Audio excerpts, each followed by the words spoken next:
Welcome back to Los Angeles. We're joined now 3,000 miles away by the Republican National Committee's chief strategist, communications guru, Sean Spicer, who joins us from RNC headquarters in the nation's capital. Sean, thanks for coming on. We want to talk to you about Hillary Clinton and her emails starting out and ask you this.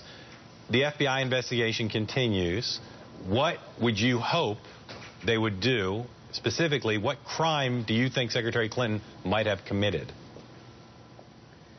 Well, I don't know. I'm not an attorney.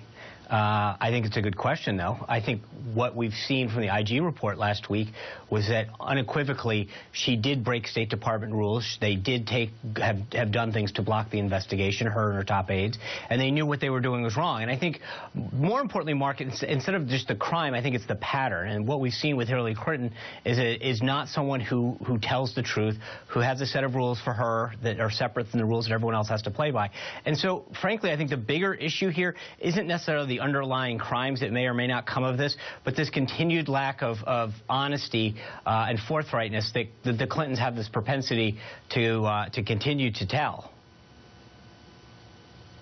In the news report, there are a lot of things singled out that've gotten attention. One is a mid-level official telling some lower-level officials that basically they should never again raise their concerns about her private server. Do you have reason to believe anything you've heard or any suspicion that you have that that person was acting on orders from above, or is it possible that was just a mid-level person basically saying, leave the secretary alone?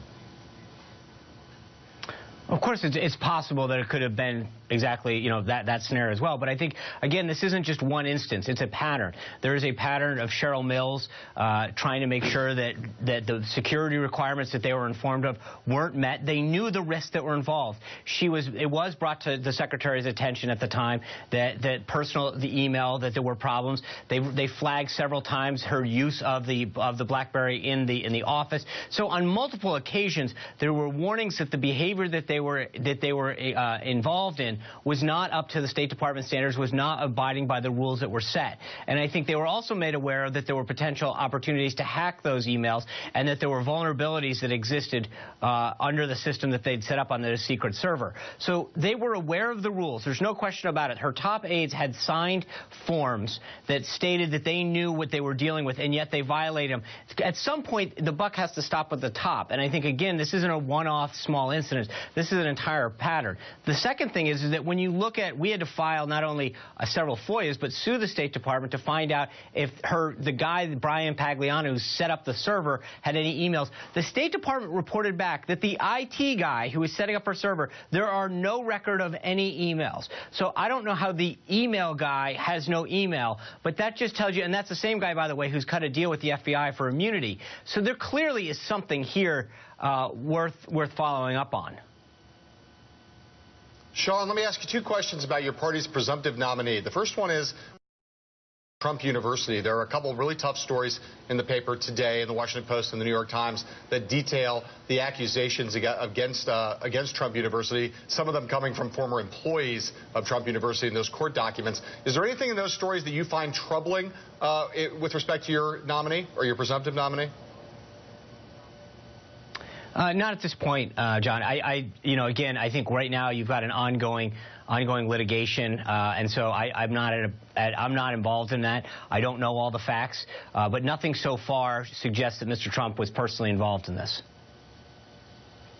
Right. So when you read those stories, though, with former employees of Trump University describing it as a scam and as basically saying they were kind of defrauding students of the university, when you see those words, those don't set off alarm bells for you politically?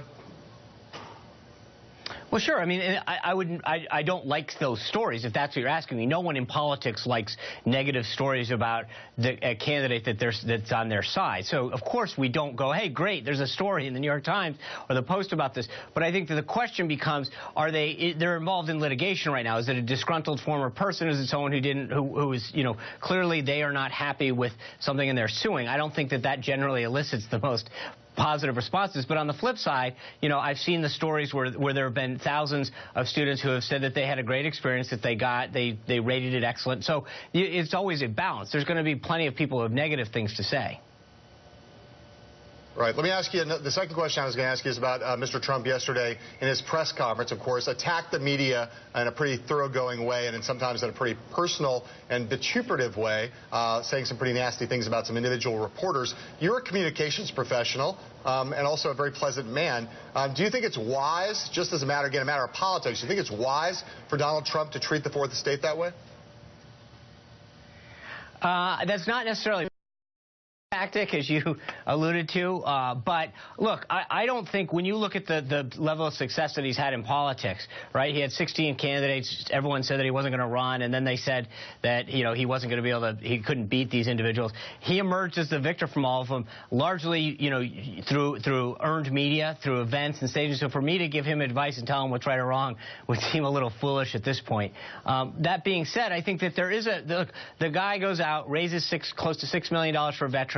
And I think he was a little frustrated that instead of there being some, when someone goes out and does something very charitable or tries to do something, that there is a sense of applauding that individual for the effort on behalf of a good cause, which this was. I think Mr. Trump, and to some degree, largely rightly so, was upset that the level of scrutiny that's not necessarily applied to other things that when someone tries to do something of that nature come back. And so I understand his frustration, to be honest with you, that some of these individuals wanted to pick it apart about what date a check was cashed or whatever, instead of applauding the overall effort, which is something that, frankly, all Americans should be applauding, helping, our nation's veterans, those who have earned our respect and have served this country so ably. Sean Spicer, Republican National Committee. Sean, thanks for coming on.